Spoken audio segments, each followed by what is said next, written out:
Your report deals extensively with the cost of nuclear energy, and it seems like cost per kilowatt hour is the most appropriate way to compare this to other generation sources, correct?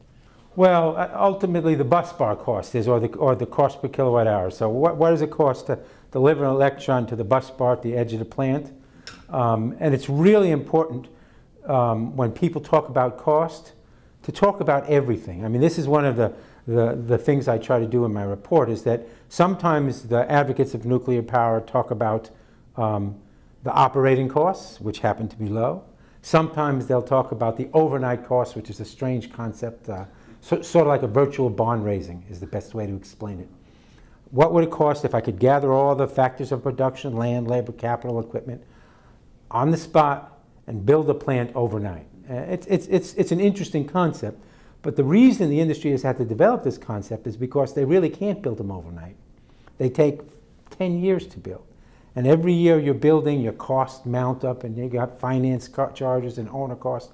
And so you have these three big pieces of cost: operating cost, overnight cost, and then the owner and finance costs, which you incur while you're building.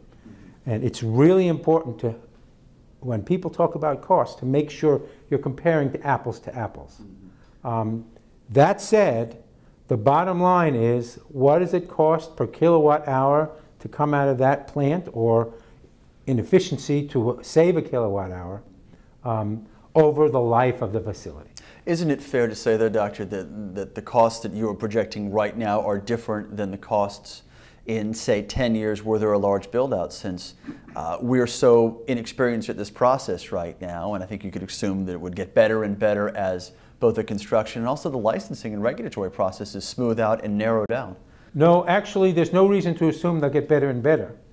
And that the experience was that they did not get better and better. And the reason is the following, is that these are mega projects. They're humongous projects where you have a lot of activities that are interconnected. They're sequential and complementary. If this doesn't happen, the next thing can't happen. And what happens with very, very complex projects like this is that you get a little slippage over here, that backs up stuff over there, and these delays become interruptions. And they're large-scale human projects, they're site-specific, they're individual, and so there's no reason to assume we'll get better and better, because they're inherently extremely difficult. Moreover, this is an industry where the supply chain is very, very tight. For some of the piece parts of these reactors, the big metal foundry stuff, there's one or two foundries in the world who can do it. Japan's doing but of course everyone says, well, we're trying to get more. But the supply chain is very tight. Labor is very scarce. American utilities have not built any of these plants in over 20 years. And so the interaction of a mega project and a tight supply chain leads me to argue that the assumption that they'll get better at it over time is not correct. In fact, the more plants they try to build, the slower they may get, because they're straining this supply chain.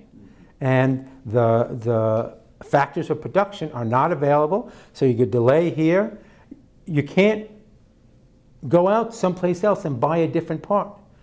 In fact, in the case of Florida, where one of the utilities has slipped its schedule already by 20 months, they're now negotiating with the vendor, who they signed a contract with, the payment they have to make to stay in line for the equipment.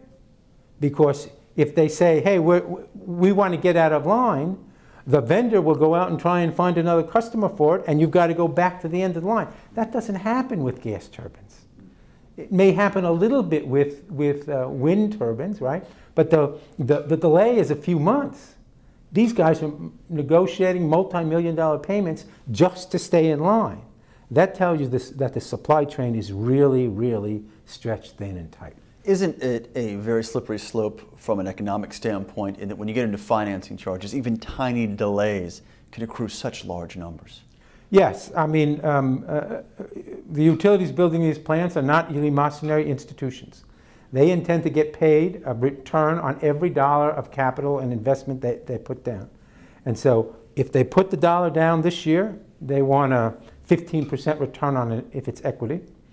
And if that dollar sits waiting before it starts earning a return by producing electrons, the longer it waits, the more they want to be paid. They want to be paid every year for that. And so as the time goes, as the cost rises, the financing costs dramatically escalate the price of these facilities.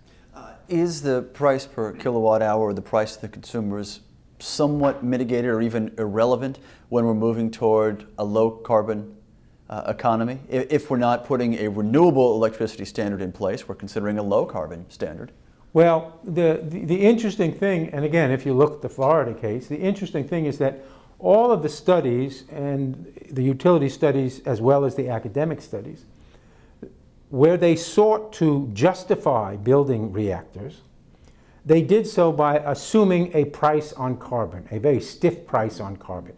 Because without a big tax on carbon, and whether it's cap and trade or a direct tax, the price of burning coal is going to go up, the price of burning natural gas is going to go up.